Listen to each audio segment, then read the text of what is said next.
Buen día, soy Fernando Brizuela. Bienvenidos una vez más al podcast de la electromovilidad de Easy4Motion. El día de hoy tenemos aquí en el estudio a Salvador Rosas. Bienvenido, Salvador. Muchas gracias, Fernando. Gracias por invitarnos. Sí. Salvador es una de las personas más capacitadas que yo conozco en el medio de la electromovilidad. Ya lleva varios años trabajando en diferentes empresas y son de los que yo creo que de las gentes que más ha estado instalando cargadores y además los conoce y últimamente programándolos y hablando un poco más de redes, de conectividad y cosas más allá, no nomás de un equipo de fierros, por decirlo de esa manera, sino yendo un poco más allá al tema del IoT, del Internet de las cosas. Pero platícanos, Salvador, ¿quién eres? Muchísimo gusto, Fernando. Gracias por invitarnos. Pues yo, Salvador Rosas, soy un entusiasta y un profesional de la electromovilidad. Mi background viene en infraestructura como servicio en diversos mercados, sea medición inteligente, domótica comercial, lo que era sistemas adentro de edificios que transforman la manera en la que vives el edificio, sea un espacio comercial, un espacio corporativo. Y eventualmente eso nos llevó a participar en la parte de electromovilidad. Siempre fue una pasión. Recuerdo desde el tiempo de la universidad, tuve la oportunidad de cursar la universidad fuera de México y ver en 2010, 2009, en los Tesla showrooms, lo que iba a ser el vehículo eléctrico, ¿no? Los primeros modelos S los entregaron en 2012 y lo veía como algo, pues un sueño muy utópico, ¿no? Siempre he sido entusiasta de la tecnología, siempre he sido entusiasta de la infraestructura, de las computadoras, pero también hasta cierto punto de los autos y la electromovilidad, el maridaje de todas esas cosas, ¿no? Una nueva manera de moverte, una nueva manera de generar un vehículo, una nueva manera de generar servicio, una nueva manera de consumir energía y siempre me llamó mucho la atención. Adelantándonos un poquito, ya viviendo aquí de regreso en México, cuando terminé la universidad, siempre la idea fue regresar aquí a México, a mi Guadalajara, y generar algo de valor. Y recuerdo, más o menos fue 2016, fue cuando tuvimos el anuncio todos de que iba a existir un Tesla accesible, ¿no? Ese famoso anuncio. Y todavía en esos tiempos Tesla era una marca que muchos decían que no iba a salir adelante, que era una situación ahí pues no muy estable, pero inclusive en todo eso yo me veía muy identificado con la misión de electromovilidad y demás, tanto por la parte de consumidor como esto algún día va a ser una industria muy interesante. Y hicimos esa apuesta, ¿no? Creo que al principio ponías un depósito de $1,500 con la promesa de que en 3, 4 años te entregaran un auto. Todo el mundo te decía, no, ya perdiste esa lana, ¿no? Y además, eso no va a salir adelante. Y vaya que probamos que eso no salió adelante, ¿no? Creo que ese vehículo, que fue el modelo 3, que justo todavía es mi vehículo actual, ahorita ya estamos esperando nuestro segundo Tesla, pues fue un vehículo que cambió la industria, ¿no? Más allá de un vehículo lo individual, demostró que la electromovilidad podía ser una realidad para muchos, si no es que cada vez más para más mercados, para todos. Incentivó a que muchas marcas, tanto de las marcas establecidas de Norteamérica, Europa y Asia, vieran electromovilidad como una posibilidad muy escalable. Y es un pedacito de la historia. Y yo siempre le digo a la gente, si mi vehículo en un país como mi México es viable, hay un chorro de trabajo que se ha hecho y hemos tenido oportunidad de participar en varias etapas de ese proyecto. Pero si eso es viable en un país como nuestro México, es viable en muchos sentidos, ¿sí?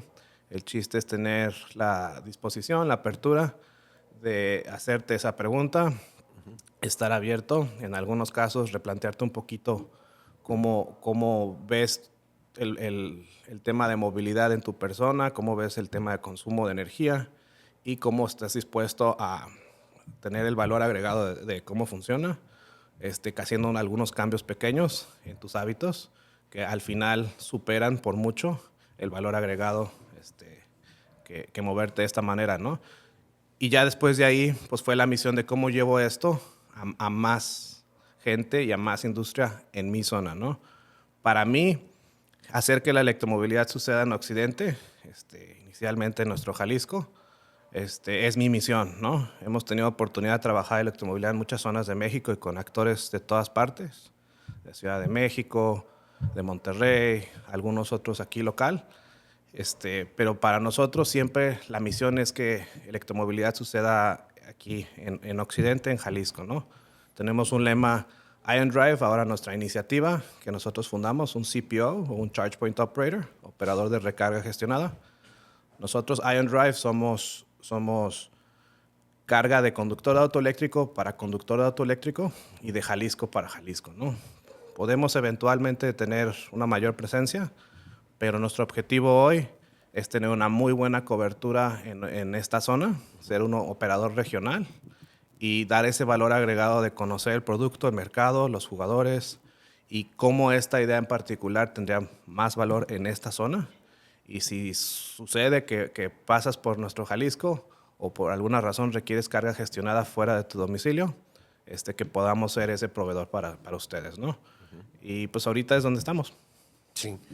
Muy interesante, ya platicamos, nos brincamos un poquito ya hasta lo que estás haciendo actualmente, pero me gustaría platicar o entender un poco cómo llegas aquí. Y llegas aquí a través de varios negocios, varias empresas en las que participaste, ¿no? Hay una que se llama Auhaus, Espacios Inteligentes, ¿se pronuncia así? Auhaus. Sí. Sí. Platícanos un poquito qué hiciste ahorita en esa empresa, por lo que estoy viendo en los cargadores.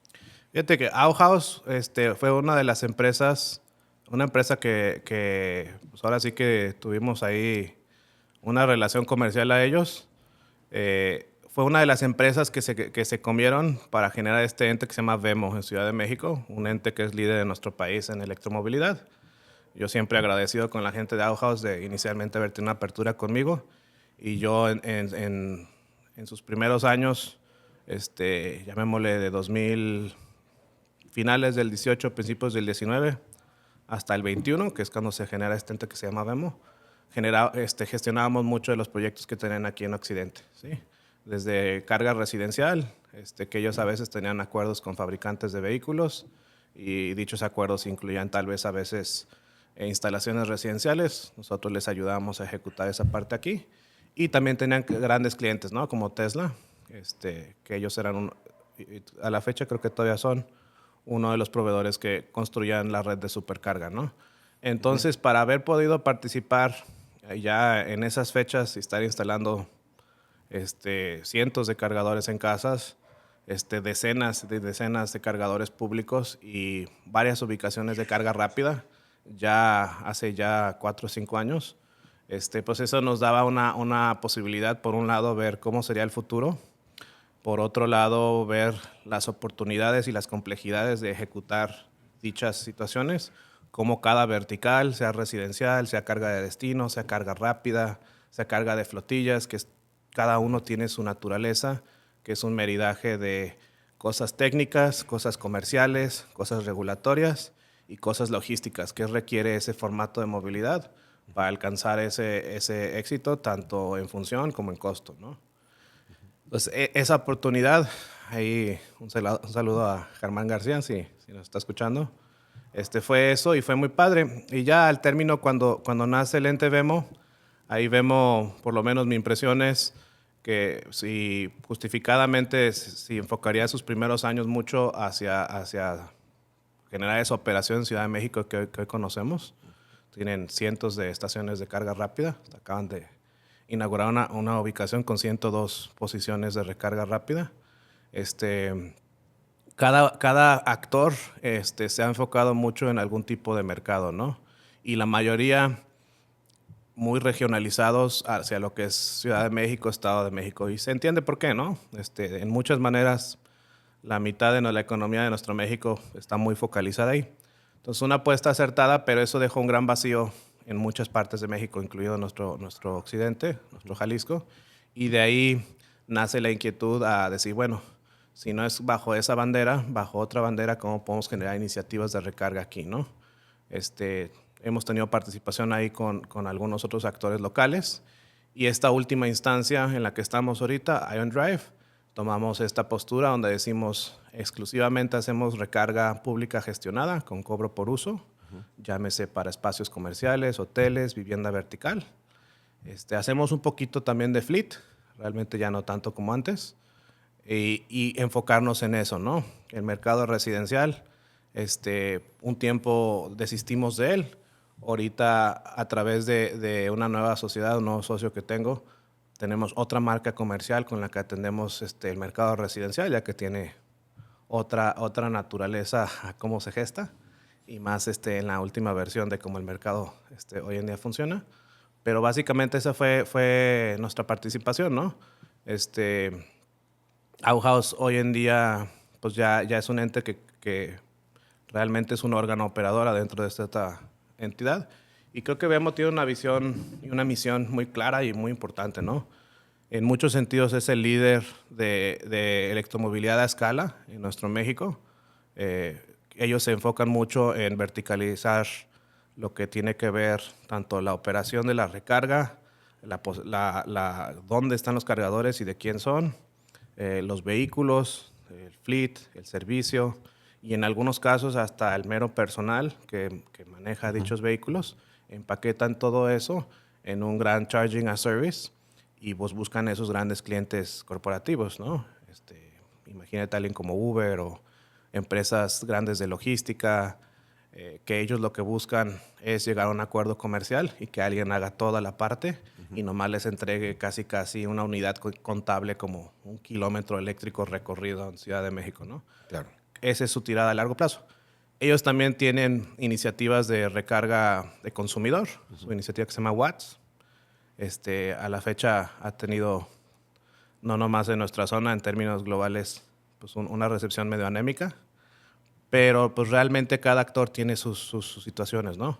Soy un medio chiquito y ahí todos nos conocemos poquito y cada quien va escogiendo un nicho de mercado, sea en términos nacional o local, de lo que puede agregar de valor, que existe mucho trabajo por hacer. Sí. Platicaste ahorita de los supercargadores de Tesla. Sí. Sí, me interesa que nos platiques un poco de toda la parte técnica, cómo se evalúan los sitios, cómo los pone Tesla, cómo funcionan esos cargadores. Yo acabo de estar el día de ayer aquí en Andares cargando mi carro y una maravilla, o sea, nomás llegas y te conectas y todo lo demás, pero pues son varias estaciones, tú debes de saber cuántas son. Platícanos un poquito de todo esto, porque la gente es muy importante que conozca cómo funcionan estos centros de carga o supercargadores de Tesla. Pues yo creo que definitivamente para entender a Tesla, yo creo que la analogía que siempre uso es tal vez a Apple, ¿no?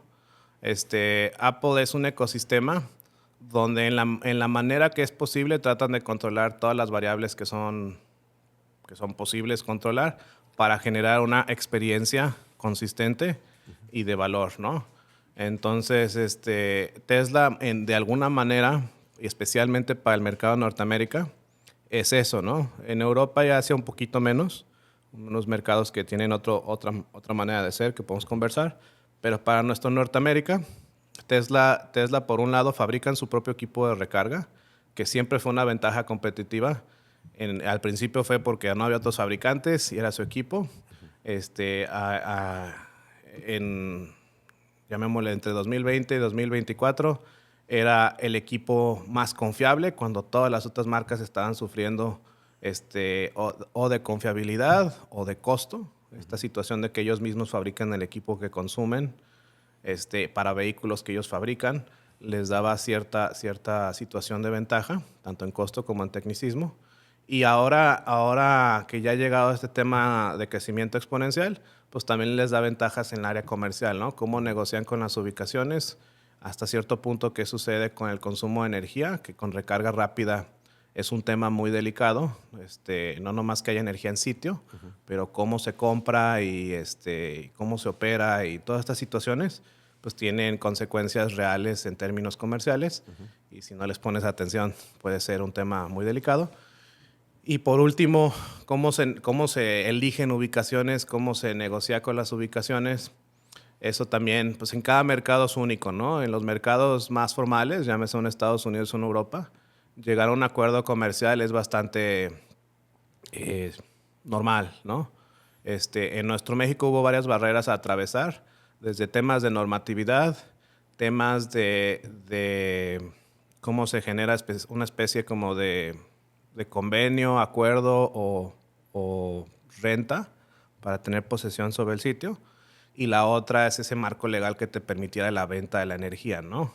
Porque había, si bien bajo el marco legal siempre han existido ciertas consideraciones que medio lo permiten, la realidad es que la suma de todas las consideraciones te llevaba a una 90, ¿sí? Entonces, conforme Tesla y otros actores grandes fueron haciendo cabildeo, por un lado, para que en México esas situaciones se pudiesen llevar a un nivel utilizable, principalmente que la unidad kilowatt-hora pudiese ser comercializada por un tercero, en el espacio de un tercero, ya que algunas de las otras situaciones anteriores te obligaban a un modelo comercial donde eras el mismo operador fuese dueño tanto del espacio físico, el terreno, el espacio comercial, lo que está arriba de eso, el cargador y el suministro de energía. Hasta cierto punto eso fue avanzando al punto donde hoy en día puedes tener una relación comercial, por ejemplo, con una plaza, y poder tener la facultad comercial y regulatoria de vender la unidad kilowatt-hora, ¿no? Inclusive todavía eso tiene algunas partecitas que viven en campos gris, pero ahora sí que todos sí, los grandes, los chicos, los medianos, los micro como yo, pues les seguimos la pauta en cuanto a qué es posible, qué es prudente para guiar ahí nuestros esfuerzos de comercialización y llegar a ese lugar que se le llama gestión y rentabilidad para generar un círculo virtuoso de servicio. Tesla, inicialmente, como selecciona sus ubicaciones, realmente existe como un método global, pero también pues, existe lo que se le llama el contexto local, ¿no? El método global, ellos tienen una herramienta GIS, un sistema de cartografía digital, el cual junta mucha información que ellos tienen de su flota, de la topología, de las calles, tráfico, de varias cositas, y ese les predice, ¿sabes qué? En estos puntos sería interesante tener carga, ¿no? Pero adicional a eso, no nomás es un ejercicio académico, ¿no? Una vez que ya más o menos sabes dónde se requieren, muchas veces adicional a eso, que en México es el caso, pues se usa más la intuición, ¿no? ¿Dónde consideras que es posible? Y luego ya el siguiente reto es que la ubicación quiera, bajo los términos comerciales que Tesla tiene con cada ubicación, que haya energía en sitio, que sea seguro, que tenga amenidades. En el caso de carreteras se vuelve un arte porque el contexto sobre el cual operan la mayoría de las carreteras y los operadores de carreteras pues ha hecho muy difícil la entrada de operadores de recarga a espacios como concesionados, ¿no? Como casetas y todo eso. Es un tema ahí que no ha llegado a tener cierta relación, cierto meridaje. Entonces se buscan ciertas situaciones, algunos paradores, a veces te desvías algunos kilómetros para bajarte de la autopista y volverte a subir. Ciertas situaciones, así como le dicen hacking the system, que les permitía tener cobertura y poder superar esa barrera, sea regulatoria, sea de la gente que tiene la posesión sobre las vías. En esta primera instancia, Tesla lo que busca y lo que ha buscado es tener cobertura, que sea posible. Tal vez no es lo más cómodo, tal vez no es lo más práctico, pero es posible. Y ese es un mensaje de ventas muy poderoso, porque es muy diferente que yo te diga, ¿sabes qué? No te puedes ir a Ciudad de México en tu Tesla de Guadalajara, a que tú no lo eliges. Hoy en día, para la gran mayoría de vehículos de otras marcas, todavía es un gran reto, ¿no?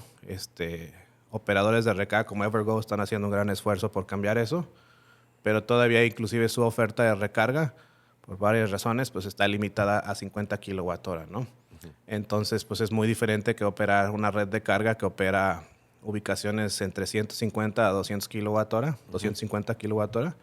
Eso te permite que las paradas sean adentro de tu expectativa de lo que tú esperas de un viaje en vehículo, ¿no? Parar 20, 30 minutos tal vez cada 3, 4 horas, cosa que el cuerpo necesita y te agradece. Y recargas y nuevamente pues tienes 400, 500 kilómetros de rango. Esa es la misión. Entonces, entender que carga y contexto lo es todo, eso es otra parte muy importante al tema de Tesla. En su momento, cuando trabajamos estos, todavía eran los tiempos de Eugenio, no sé si lo conoces. Eugenio, que antes estaba al frente de Tesla aquí en México. Un saludo, Eugenio, un gran pionero. Y ahora está en EMA, que es la Asociación de Movilidad Eléctrica. Pues él realmente empujó mucho esa barrera por encontrar ubicaciones, negociar esos site host agreement o acuerdos de estadía. Muchas partes, como consumidor, que también tenemos ahí otro lado del tema de consumidor, hay una gran inquietud porque hay tan pocos cargadores en Tesla de ubicaciones rápidas. Actualmente en México creo que son 46 ubicaciones. Y yo les digo, es que es un gran hito cada vez que se logra una de ellas, que se junten, ahora sí que se alineen las estrellas, la luna, el sol. Casi parece que tengamos todas esas cosas, ¿no? Energía, seguridad, amenidades, que estén en una ubicación que es de valor agregado para el usuario, que no esté ni muy cerca ni muy lejos de otra ubicación, que tenga la energía, y eso es anexo a el tema del contexto de país, ¿no? También qué tan probable es que tenga uso, que tenga ocupación, que eso es una gran consideración cuando uno hace una inversión como carga rápida o un supercargador. En el caso de Tesla, la manera en la que ellos digieren costo es diferente al resto de los operadores de recarga, yo incluido, pues ya que también venden vehículos y son una empresa mucho más grande. Entonces, para ellos la rentabilidad individual se considera diferente y eso también les da una ventaja. Y realmente, ahorita ya lo que sí se ha observado el último año y medio es que ese gran esfuerzo por encontrar ubicaciones, lograr acuerdos, pues básicamente casi frenaron, ¿no? Yo creo que anteriormente estaban agregando entre 3 y 5 ubicaciones al año. Ahorita están agregando 1 o 2 al año. Entonces, de haber sido una iniciativa de recarga que llevaba la delantera a nuestro México, a reserva de que algo cambie en su liderazgo, pues se están quedando atrás, ¿no? Otras iniciativas de recarga como Evergo están empezando a tener una presencia más grande, si bien en un formato diferente de recarga. Y encontrar esas ubicaciones, construirlas, pues realmente en cada ubicación es medio megawatt mínimo de potencia, lo que se requiere, ¿no?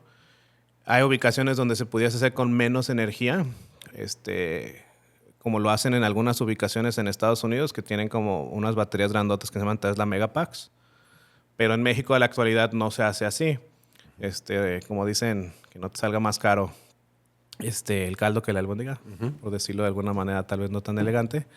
Pero sí, hoy en día pues se busca dimensionar las ubicaciones de recarga entre 4 y 8 postes, buscando caber dentro de lo que es posible de energía, lo que es posible en términos comerciales, lo que es posible en el tamaño del mercado, que también recordemos que pues hoy ya se empiezan a ver Teslas de manera común en muchas de nuestras ciudades, pero ha tomado, yo diría que 8 años llegar a ese nivel de penetración de mercado y le tomó a BYD año y medio llegar al mismo cosa, pero tienen una oferta de vehículos pues, muy diferentes, ¿no? Tanto en función como en costo, pero no deja de ser una cosa a notar, ¿no? Creo que la llegada de los chinos también ha cambiado mucho el mercado. Claro. Sí, me gustaría empezarte a hacer preguntas más técnicas y más directas sobre esto. Por ejemplo, hay muchos mitos y realidades en el tema de la electromovilidad. Por ejemplo, uno de los primeros mitos, en corriente alterna, ¿sí? La velocidad de carga que pueden tener los vehículos en corriente alterna, ¿cuál es según tu experiencia? No hay una respuesta única a eso y todo eso se deriva de la falta de normatividad y la realidad que vivimos hoy en nuestro México. Hoy en México circulan 4 estándares de recarga, ¿sí? Cuando otros mercados como Estados Unidos están llegando a un solo estándar de 2, que es SS1 y NACS, que es el puerto Tesla, se están fusionando a lo que se le llama J34000 o J3400, que retiene la forma geométrica del conector Tesla, pero el protocolo que se usa en CSS para comunicación. Y ya eso será el futuro para Norteamérica. Recordemos que somos Norteamérica. No dejes que los gringos te digan otra cosa. Eso es supuestamente el futuro, pero en nuestro mercado, donde también tenemos tipo 2 o CCS2, que es el europeo, tenemos GBT, que es el estándar chino, tenemos el puerto Tesla, entonces tenemos esos 3. Y tipo 1, tipo 2, el puerto Tesla, el chino. Esos 4 puertos principalmente. Antes había de otros, pero ya esos ya desistieron. Se vuelve difícil, inclusive cada puerto tiene una razón de ser. No es que nos quieran hacer la vida de cuadritos. El mercado que le da origen, tanto en normatividad como en función, pues le daba cierta funcionalidad, ¿no? Por ejemplo, el tipo 2 europeo está optimizado para conexiones 3 fases en la topología eléctrica europea, ¿no? Que tienes 220 volts entre fase y neutro.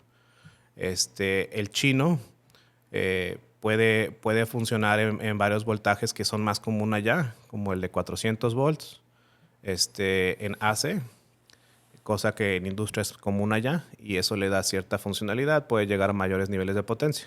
Pero cuando tú traes el puerto europeo tipo 2 o el puerto chino GBT a México, para tener esa distancia en voltaje, por ejemplo, en un cargador de destino, como el que tendrías fijo en tu casa, pues requieres utilizar 2 fases, ¿sí? En lugar de la fase y el neutro. Y en términos de energía, el onboard charger, que todos los vehículos eléctricos tienen 2 maneras de cargarse. Cuando se cargan en AC, tiene algo que se llama el onboard charger, que es un cargador a bordo, que es lo que toma la energía AC de tu inmueble y la hace a energía DC en un rango de potencia que pues, pueda recargar ese pack de batería, ¿no? Que típicamente es algo en el rango de 400 volts nominal o en el rango de 800 volts nominal, ¿no? Dependiendo de la familia de vehículo que es. Entonces, ese onboard charger, por ejemplo, de un vehículo europeo, que podrá llegar hasta 22 kilowatts usando 3 fases, cada una de 6-7 kilowatts, en una topología eléctrica europea, usando el conector tipo 2, pues en nuestro México nomás puede usar una tercera parte de esa conexión eléctrica, de ese onboard charger, de esa posibilidad. Pero el conector igual pues tiene los pines para todo eso, ¿no? Entonces ese es el origen de eso. En el conector tipo 1, que es lo que le llaman el universal americano, está optimizado para lo que es más común en Estados Unidos, que es muy similar a nuestro México, split phase o 2 fases. Entonces inclusive el conector, que cuando lo ves, tiene nomás para las 2 fases, la tierra, el pin de piloto y el de comunicación. Realmente dicen que es más común en nuestro mercado 2 fases. Y sí, en nuestro mercado, llámese Norteamérica, 2 fases puede llegar a mucho mayor nivel de potencia si toda la obra eléctrica que lo acompaña lo soporta, ¿no? Para que nos imaginemos, en una casa típica de Estados Unidos se considera más o menos hasta 200 amperes de carga por casa, de una casa que tiene el poder de comprar algo como un Tesla, ¿sí? En nuestro México ese número oscila entre 50 y 100 amperes, ¿sí? Entonces, cuando en un sistema de 2 fases, cuando eso lo llevas a un tema de que pues, un cargador te puede consumir entre 32 y 48 amperes, o sea, para un Estados Unidos, una cuarta parte, pero para nosotros puede ser entre el 100% o en algunos casos hasta más del 100% de lo que está proyectado para dicho inmueble, pues esa situación llega a ser un tema a considerar. El conector se optimiza para eso, puede llegar a esos niveles de potencia con nomás 2 fases, es el conector tipo 1, el americano. Y el chino, como dijimos, optimizado para el ecosistema chino. Tengo entendido que GBT, que es el nombre que tiene, la G y la B, por sus siglas fonéticas en inglés, son de 2 palabras en chino que significa recomendación obligada, ¿sí? Y pues ya. Es el estándar chino y pues, optimizado a las condiciones eléctricas de ese país. Puede optimizarse ciertas cosas, pero llega a nuestro México una situación muy similar. Quieres alcanzar carga, pues en lugar de usar línea y neutro, pues le metes fase y fase. Y esa situación pues limita, para que puedas tener esa distancia en voltaje, limita la carga a esa situación. Entonces, ese es el no haber, por un lado, nuestro mercado es muy sensible a costos y el poder tener los productos chinos aquí, pues es muy interesante porque tiene una relación de valor-costo muy interesante. Pero por otro tema, el tema de estandarización y todo ese tipo de cosas, pues es un tema a tratar, ¿no? Donde somos lo suficientemente interesantes para que manden vehículos, pero no lo suficientemente interesante o regulado para que los manden homologados a lo que nosotros consideramos útil. Hace un par de años, cuando abrió la primer BYD aquí en Guadalajara, la de Country, me tocó conocer al señor Rey, que creo que es el CEO todavía de BYD México, no de las agencias, que creo que ese es Jorge, pero Rey es creo que del corporativo. Y la pregunta fue, oigan, ¿por qué mandan vehículos con el puerto GBT y no el puerto tipo 1? Y la respuesta fue clara, ¿no? Si no es normatividad, pues es costo, y lo entiendo. Cambiar un puerto no es nomás una partecita. Existe toda una serie de cosas que cambian adentro del vehículo y pues, en algunos casos significa hacer otra línea de producción. Entonces el costo se encarecería mucho. Pero ellos en lo individual, a diferencia de otras marcas chinas, si lo hubiesen elegido para México, creo que hubiesen generado una cohesión, una estandarización hacia alguno de los formatos de recarga más rápido. Desafortunadamente ese tema no se dio, inclusive dentro de su misma oferta comercial. Ellos tienen, por ejemplo, vehículos como la Yuan Pro, que tiene el puerto tipo 1, o la Shark, que tiene el puerto tipo 1, y todos sus otros vehículos que tienen el puerto GBT. Entonces, el tema lo pueden hacer. Se agradece que tengan un par de vehículos que existen optimizados para nuestro mercado, pero pues es el origen de los diferentes tipos de puertos. Nuestro mercado pinta a mediano o largo plazo hacer un mercado de puerto Tesla, NACS por un lado, y puerto GBT por el otro. GBT, a diferencia del puerto NACS o los otros europeos, americanos, la carga DC y AC son dos puertos separados. Así funciona ese sistema. A veces están juntos uno al lado del otro. A veces en una zona del vehículo está el AC y en otra zona está el DC. Y en el caso de vehículos utilitarios pesados, llámese camiones y cosas de reparto y así, muchas veces ya ni tienen el puerto AC. El vehículo, la batería es tan grande que no haría sentido, ¿no? Entonces nomás tienen carga DC. Y esa situación pues hace complejo, ¿no? Clientes que hemos llegado a trabajar como DHL, que ellos han comprado toda cosa eléctrica que se venda en México, de todo estándar, a veces luego les genera problemas logísticos. Decir, oye, tengo camiones, imaginemos BYD, tengo Ford Transits, tengo Renault Kangus eléctricas, que de todas tienen. Y cada una de esas tiene un estándar de carga diferente. Entonces, cuando ellos quieren redistribuir parque vehicular entre diferentes puntos de operación, pues se vuelve una consideración, ¿no? Y cuando es carga AC, existen adaptadores, pero cada uno viene con sus contraprestaciones, sin mencionar que es otro punto de conexión y es otro punto de posible fallo. Adaptadores en un vehículo de consumo personal no es tanto tema, pero en un ambiente de producción, una flotilla que todos los días tiene que salir a rodar, pues realmente no lo considero que es aceptable.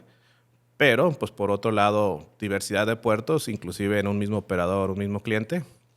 Entonces estamos hablando que cuando uno quiere equipar carga AC en México, el común denominador más bajo hoy en día es equipar la manguera con conector tipo 1.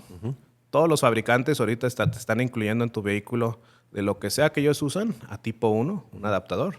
Llámese Tesla, llámese Zeekr, llámese Renault, BYD, todos ellos.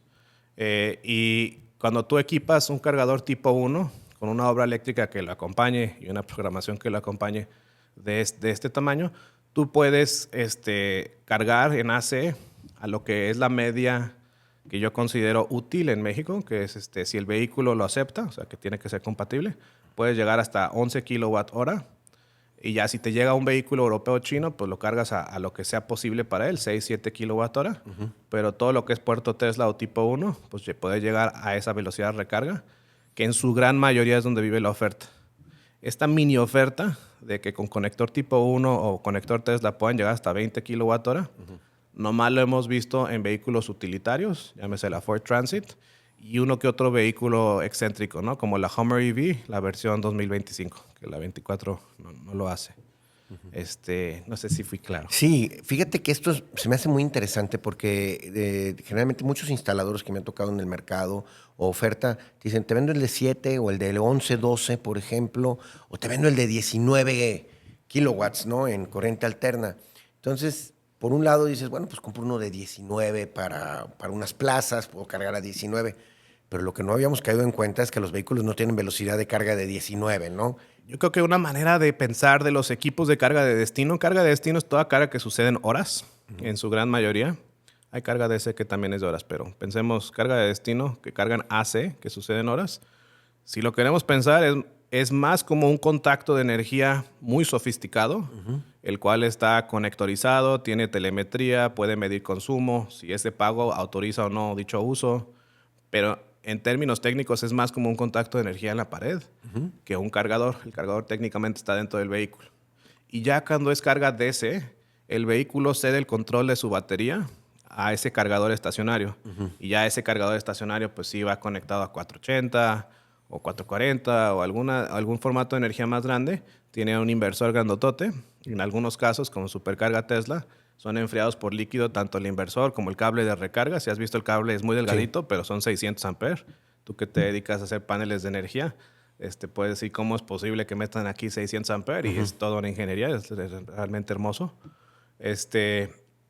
Y esa situación es lo que te da la posibilidad de que recarga y electromovilidad sea útil en muchos casos de la vida.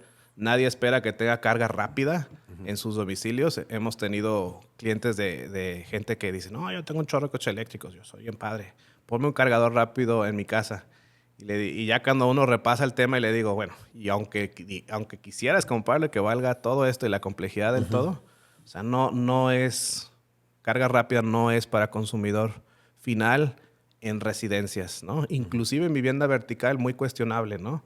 Es para operadores, para flotillas, para operaciones de recarga. Y ya la carga AC, la mejor carga AC es la que está en los lugares que ya frecuentas, ¿no? Hoteles, plazas, corporativos. Ahora hemos estado trabajando mucho con vivienda vertical, que puedan tener esa amenidad adentro de sus edificios. Un llamado a todos los desarrolladores de vivienda vertical aquí de Occidente. Una amenidad más que pueden agregar ahí en su oferta. Y que en todas las partes, tanto en el diseño del proyecto, que tenga una zona de recarga, el equipamiento y la operación, que es lo más importante. A veces creen que nomás es comprar un cargador y no. Una operación de recarga es como una plantita viva, ¿no? Que le echas agua, la podas, la cuidas. Una operación de recarga es un meridaje de muchas cosas: equipamiento, atención al cliente, ciertas cosas técnicas, la parte de operación de plataformas y el servicio continuo para mantener ese cargador saludable, en línea, disponible, ese cliente feliz, seguro, cargado, y esa ubicación huésped feliz de tener un cargador que le genere valor. ¿Sí? Sí, fíjate que ahorita hablando del tema del servicio que estabas mencionando y tener el cargador funcionando, el otro día en otro de los podcasts me decía una persona, ¿sabes cuál es la mejor marca de cargadores? Y yo le decía, bueno, pues adelante, puedes decir marcas en el programa, no pasa nada. Me dice, no, la mejor marca de cargadores es aquel que cuando tienes algún mal funcionamiento o algún daño en el mismo, levantas el teléfono y puedes marcar y te dan servicio, te dan atención, te dan las garantías o te dan el refaccionamiento adecuado para que siga funcionando. Porque lo importante del cargador es que siga funcionando. A mí me tocó en una casa donde tuvimos que cambiar la instalación para meter el segundo medidor que ya te pide CFE y pues tardamos entre los trámites todo 15 días, ¿no? Y el usuario me decía, oye, Fer, llevo 15 días, gracias a Dios, pues una persona que tiene mucho dinero y que puede cambiar a otro carro, pero me dice, llevo 15 días con el carro parado porque no he ido a cargarlo a ningún lado y no puedo moverlo, ¿no? O sea, no es como otro tipo de servicios o remodelaciones. Tú le quitas el cargador o no funciona el cargador y el señor para su automóvil totalmente. Claro, hay cargadores rápidos de los cuales ya platicamos, estaciones de carga y todo lo demás, pero tendrías que ir a estar cargando cada 3 días, cada 4 días a esos lugares, ¿no? Y que ya lo hacen con fósil. Sí, entonces de alguna manera lo mejor es el servicio. Me gusta mucho, por ejemplo, que he platicado contigo, tanto tu empresa como mi empresa, pues nos han ofrecido N número de distribuciones chinas de cargadores, que no tengo nada, son excelentes calidades, excelentes marcas, con un buen costo, vamos llamándolo así, por debajo de lo que podemos conseguir aquí, pero tenemos el problema del servicio y de las garantías, ¿no? Hace poquito tuve que reemplazar un cargador y bueno, pues entre el envío, el barco y todo lo demás se llevan 6 semanas, ¿no? Entonces, no es algo que el cliente quiera. Entonces, tenemos que sentar las bases muy bien de nuestro mercado en ofrecer muy buenos productos, con un buen servicio, garantía y servicio postventa, y sobre todo en la parte del mantenimiento, ¿no? Que en el momento que falla, al día siguiente, ese mismo día o al día siguiente tengas un técnico ahí asesorándote y dándote la puesta en marcha. Me gustaría platicar un poco más ahora acerca de tu oferta de Ion Drive. El otro día me hiciste el favor de prestarme un cargador, ahí lo tuve en la planta un par de semanas, una maravilla, me encantó. Pero me gustaría que nos platicaras mucho del proceso de pago, de cómo darte de alta, la gestión del APP, Sí. porque en el momento que me metí en el tuyo, ya había hecho todo esto con el de la competencia, y bueno, pues tienes que primero los ponen en los sótanos, me da un poco de risa, porque ponen en los sótanos y llegas en el sótano y te dicen, conéctese al APP, baje el APP y ya. Entonces, tratas de bajarla, no hay conexión de internet, no puedes bajarla, no hay datos en el sótano, segundo sótano, primer sótano, entonces traes un problema de conectividad. Entonces, es un poquito raro que te pidan en el lugar que bajes la app y todo lo demás. Bueno, una vez que lo bajas, son un montón de pasos que tienes que seguir, darle harta a la tarjeta, todo lo demás, luego tienes que llegar, escanear el código QR, meterte en la aplicación y decirle si estoy aquí. Cargar saldo. Exacto, todo lo demás. Platícanos de tu aplicación, platícanos de tu aplicación conforme a la competencia, ¿qué ventaja tiene? Bueno, yo de entrada aplaudo a la competencia, validan todo lo que hacemos y cada propuesta de recarga tiene una constelación de consideraciones que la hacen hacer, ¿sí? Para nosotros que no tenemos la fortuna, y yo le llamo la ventaja de ser un ente mucho más pequeño, mucho menos burocrático y con muchas menos consideraciones, pues podemos tomar eso y hacerlo fortaleza, ¿no? Hacerlo flexibilidad y tomar de veras a corazón esto que te dije al principio. Somos una operador de recarga de conductor de auto eléctrico para conductor de auto eléctrico. Adicional a eso, nuestra experiencia en otras industrias, llámese telecomunicaciones, llámese medición inteligente, domótica y todas esas cosas, hacen meridaje porque nuestras ubicaciones de recarga pues tengan presente todos esos años de experiencia de eso y ahora nomás agregar el tema de electromovilidad. ¿Qué significa eso? Algo tan simple. Cuando uno va a comprar equipo de recarga, pues existen listas de especificaciones. Todo el mundo promete ciertas particularidades en términos de energía, en términos de compatibilidad con ciertos estándares que existen de comunicación, en el número de cosas. A buenas o a malas hemos probado que todas esas cosas se tienen que probar en un ambiente controlado y se tiene que encontrar un punto donde consideramos que vive la oferta de valor, ¿no? Algo tan simple como lo que decías tú. Oye, tan simple como es importar equipo o comprar equipo. Nosotros, por el tamaño de nuestra operación, tomamos una posición, una filosofía donde compramos equipo de recarga que tenga una operación en México. ¿Qué significa eso? La marca como marca tiene una oficina en México, un equipo de ventas. Ellos se encargan de importar y de alguna manera darnos soporte a nosotros. Y luego ya nosotros, con nuestra visión de soporte, operación y servicio, te atendemos a ti ubicación y a ti al final cliente conductor. ¿Sí? Entonces, validar y haber dicho, pues ¿sabes qué? Hemos comprado de todos los cargadores que son posibles comprar directamente a un distribuidor en México y ver qué es bueno, qué es malo. A veces era algún tecnicismo, muchas veces era una consideración comercial. Muchas veces, como dices tú, es qué apertura ha tenido el equipo técnico de tener esa conversación con nosotros, seamos chicos o seamos grandes, de por un lado habilitarte con herramientas, con ciertas situaciones que se tengan que o entender o modificar de tu parte o de parte del equipo, para que logre ese comportamiento que uno espera. Entonces ya todo ese tema se trabajó. Ion Drive, ¿cómo funciona?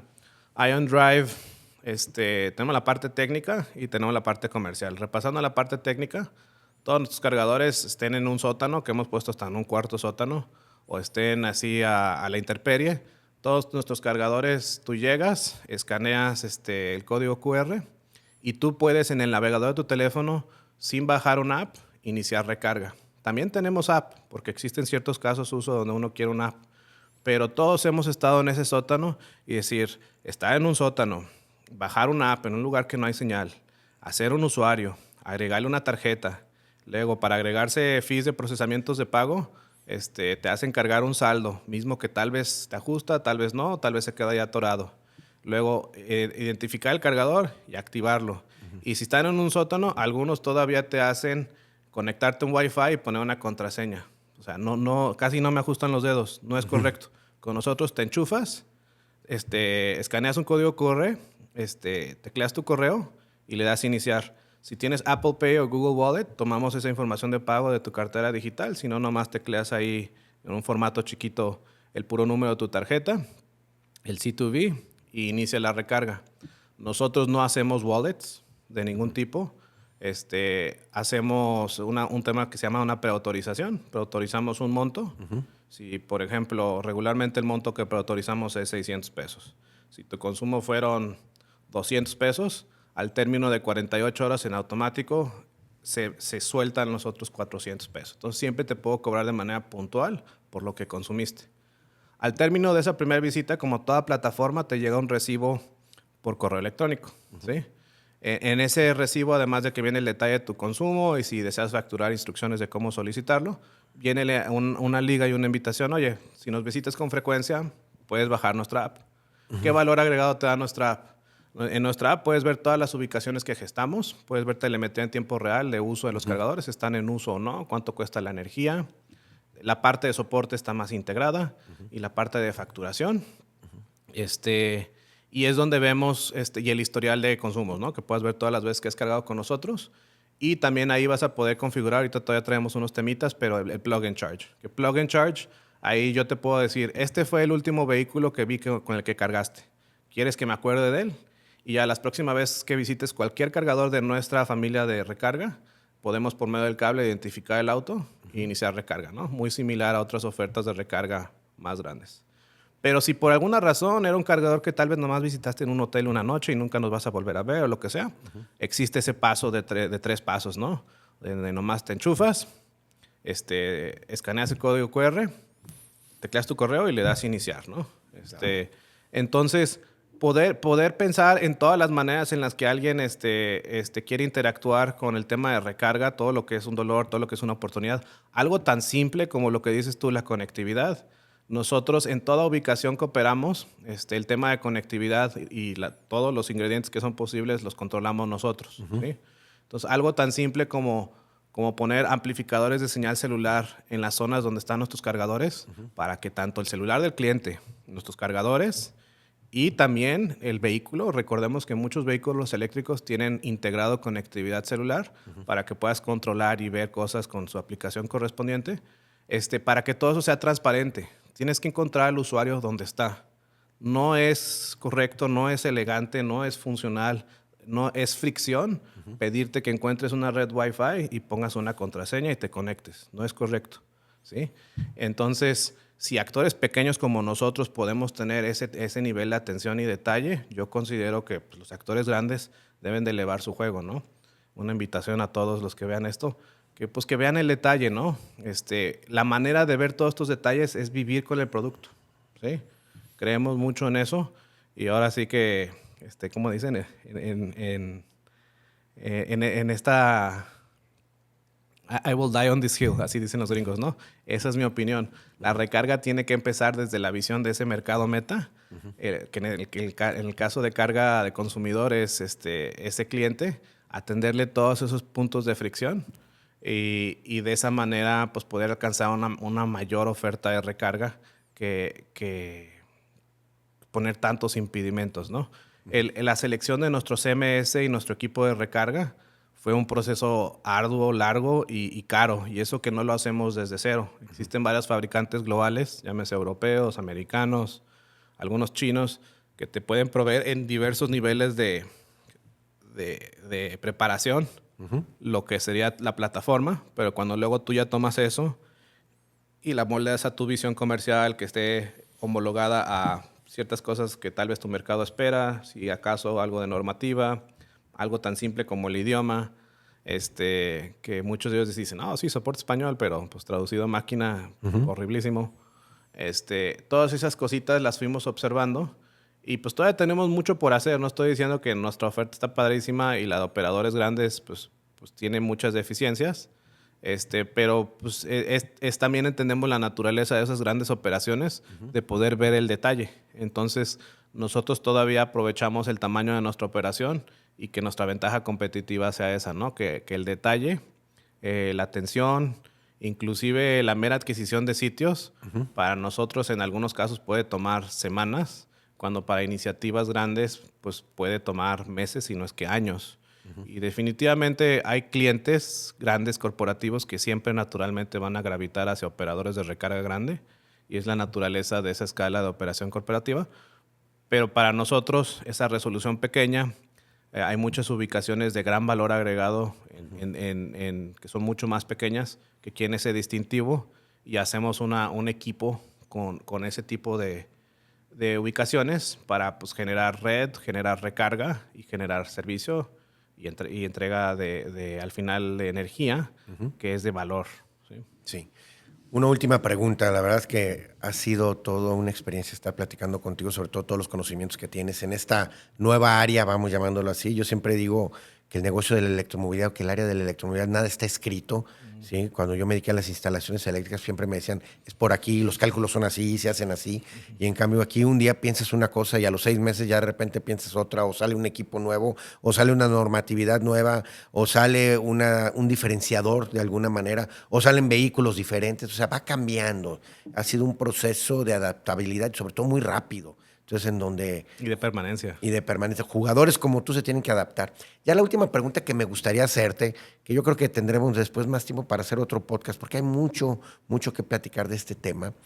En el tema de la recarga, me gustaría aterrizarlo a México, porque no es lo mismo en Estados Unidos que tenemos casas, como bien mencionas, que pueden tener hasta 200 amperes, cuando en México tenemos casas que lo normal sean de 50 a 80 amperes más o menos, lo que podemos contratar con Comisión Federal de Electricidad, ¿no? En el tema de México, el tema de la recarga, el día de mañana, ¿dónde ves que los usuarios vayan a recargar? ¿En sus casas? Pensando en fraccionamientos que a lo mejor ya están construidos, en sus casas o en electrolineras que estén cerca de sus casas con cargadores de 60, de 100, de 120 kilowatts. Pues, un poquito de aversión al término electrolinera, pero entiendo que es fácil de comunicar la idea de esa manera. ¿Dónde va a estar? Mira, en mercados maduros siempre se ha postulado que el reparto va a ser un 80-20, ¿no? Donde 80% del consumo va a suceder en cargadores en casa y 20% en recarga pública. Ese 20% atendiendo a toda la gente que o no pudo tener cargador en su casa, departamento, por la razón que haya sido, o también la población flotante, que es esa gente que está viajando, ¿no? Que está de una ciudad a otra ahorita en viaje y pues está en un hotel, está en una plaza, lo que sea, y en el transcurso de su viaje, ese va a ser su método de recarga, ¿no? Yo creo que en nuestro México va a ser más como un 40-60, ¿sí? Definitivamente carga pública va a tener una mayor importancia y mucho tiene que ver con justo lo que dices, ¿no? La red eléctrica en casas y la calidad de ella en México, por más bonita que es la casa, es deplorable. Cuando hacíamos instalación residencial, especialmente en los primeros años, 2019, por esos años, pues todavía los vehículos eran muy caros y pues el tipo de cliente era un cliente pues, de mayor poder adquisitivo. Y había veces que te impresionaba que decías, qué hermosa casa, ¿cómo es posible que la instalación eléctrica está hecha así, ¿no? Así, imagínate una casa de 800 metros cuadrados, hermosa, no sé, aquí en Las Lomas, que es un residencial muy bonito aquí. Sí. 7, 8 climas y todas las modernidades que uno puede esperar. Y la casa se alimentaba con un par de cables 8 que estaban así calientes como plancha y todavía querían que pusiéramos el cargador, ¿no? Entonces, pues mucho de eso se tuvo que atender y se le proponen otras cosas o se tiene que llegar a soluciones creativas, pero pues todo ese espacio vive en un espacio de informalidad por el contexto del mercado nuestro, ¿no? En nuestro México, yo creo que nomás desde lo que tiene que ver con instalaciones comerciales y ya cuando empieces a implementar transformadores y todo eso, ya empieza a haber pues mucha normatividad, UPS, chequeos, calidad y todo eso. Pero en todo lo que es residencial, ahora sí que China libre, ¿no? Y eso nos lleva a un 40-60 en mi mente, donde, por ejemplo, espacios donde yo vivo aquí en Guadalajara, en la Colonia Americana, que para los que no son de aquí es como el mini Condesa Roma de Guadalajara. Combina una combinación de casonas grandes que ahora son cosas interesantes, con edificios de departamentos y una densidad habitacional interesante, donde hay muchas cosas que puedas ir caminando, ¿no? Y en mercados como ese, hubs de recarga DC yo creo que va a ser muy importante. Hay muchas unidades de departamentos de muy buen nivel que simplemente no es posible ni en términos técnicos ni en términos de costo llegar a los cajones de los clientes. Entonces, generar oferta de recarga rápida ahí es un tema. Y en otros lugares, en residenciales grandes, que en nuestro Guadalajara sería un Puerto Hierro, un Valle Real, un Las Lomas, todo eso, ya ahí sí empezamos a ver una penetración grande de electromovilidad. O sea, ya cada 2, 3 cocheras ves un auto eléctrico. Entonces, esos lugares, yo creo que ahí sí siempre la recarga va a suceder en residencial. Nomás hay el reto de CFE, va a ser pues de ampliar la oferta, ¿no? Entonces, eso será un tema. Y por otro lado, el mercado más grande que nuestro México siempre ha sido y posiblemente siempre será el que atiende a segmentos de la población con menor poder adquisitivo. Ese yo veo más viable en términos comerciales y técnicos, llegar a ofertar hubs de recarga en esas zonas. Esos vehículos, tanto por su costo como por tecnicidad. O sea, un BYD Dolphin no carga más allá de 40, 50 kWh. Entonces, generar ofertas de recarga, que es lo que vemos ahorita, por ejemplo, con hubs de recarga que ahora hacen varios operadores, incluido Vemo y City Energy, todos ellos optimizados a esos niveles de potencia. ¿Por qué? Porque tanto por poder adquisitivo como también otras economías tangentes esas, llámese conductores Uber o algo así, pues compran vehículos de ese tamaño, ese precio y ese nivel de recarga. Les es más costeable recargar rápido en un hub que recargar en casa con un cargador. Ya cuando empieza a ser el tema de escala, ¿no? Tal vez los primeros sí lo van a tener de alguna manera en su casa, pero entonces 60-40 yo creo que es el futuro para nuestro mercado, hubs de recarga no tan rápidos. Y creo que la última cosa que va a tener influencia sobre esto va posiblemente ser, y esto tal vez para el mercado de media alta gama, baterías estacionarias en casas, ¿no? Y cómo eso genera una economía energética. El vehículo también juega un papel ahí. Pero esa situación yo creo que va a ser la que se presenta más, ¿no? Sales a carretera y a pesar de que Tesla ha hecho un gran esfuerzo por su red de supercarga y te puedes mover por la gran mayoría de México. Yo me he ido desde Guadalajara hasta Los Ángeles en mi Tesla. Muy, muy padre. De Guadalajara a Texas llegas el mismo día y la gente no lo puede creer, un coche eléctrico. Lo que más te encuentras hoy en día que llama la atención son carritos chiquitos, Jacks y BYDs y carros así, gente muy aventada porque pues, existe casi nula cantidad de carga, pero pues, pues es gente que se anima y hay que básicamente no subestimar ese mercado. Esa gente sí los va a sacar a carretera y ver cómo atenderlos. Sí, pues muchísimas gracias, Salvador. Ya para terminar, me gustaría que le mandaras un mensaje a todos aquellos estudiantes que están terminando la universidad y que están por emprender. ¿Qué les dirías a esos nuevos emprendedores? Yo les diría que pues nuestro México necesita de ustedes. Cuando tienes la posibilidad, tienes la responsabilidad de hacer algo al respecto, ¿no?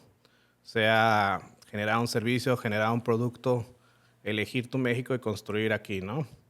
Eso es la primera cosa. La segunda es, pues, el futuro se construye hoy, ¿no? Lo más difícil del futuro es que hay que pagarlo en el presente. Hay veces que los precios a pagar, que no todo es dinero, a veces se sienten pesados, pero ya con el pasar del tiempo y viendo hacia atrás, a veces cuando ves, dices, todo esto suma y esto me ha llevado al día de hoy, ¿no? Entonces, esos días que parecen tormenta, aunque no lo creas, si los logras superar, se vuelven tesoros y pues seguir hacia adelante. Creo que nuestro mercado, tanto por edad promedio como por nuestra posición geográfica, tiene un gran potencial de que en los próximos 20, 30 años de veras seamos potencia mundial. Aquí en Jalisco tenemos todo para generar una propuesta de recarga para nuestra industria y para nuestra zona y ya de ser posible para el resto de México de gran calidad. El problema es que pues tenemos que creérnosla, tenemos que hacer equipo, tenemos que prepararnos y tenemos que sembrar. Vale, pues muchísimas gracias. Ya por último, me gustaría mandarles un mensaje a la gente que nos está viendo. Por favor, les pediría que si les gustó el podcast y les gusta nuestro canal, pongan manita en cada uno de los capítulos que están viendo. Sí, pónganles like con la finalidad de poder llegar a mucho más gente que nos vea. Les agradezco mucho. Te agradezco mucho, Salvador, tu tiempo. Gracias, Fernando. Seguimos adelante en este tema. Gracias, Fernando, por invitarnos y un saludo a toda la audiencia. Y Drive Electric.